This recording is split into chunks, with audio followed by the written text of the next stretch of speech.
Welcome. In this quick and easy tutorial, I'm going to be showing you how to install the Ring Doorbell app on an Android phone. Alright, if you find this video helpful, please leave a like and subscribe to the channel for more such tutorials. Now, first up, let's go and find our Play Store.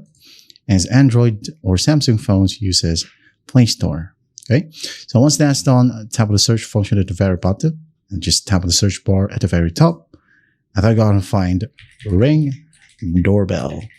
Okay, or the Ring Doorbell app. You can go ahead and tap on it, wait for it to load, and then find Ring Always Home.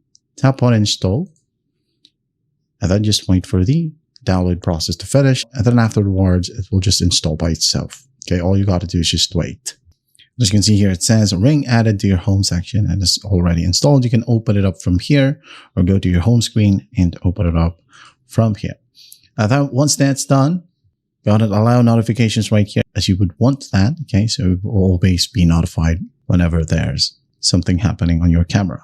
So just go ahead and create an account if this is your first time, or just sign in if you already have an account. That's how simple it is to install Ring Doorbell app on an Android phone. I hope this video helps, and I'll see you in the next one.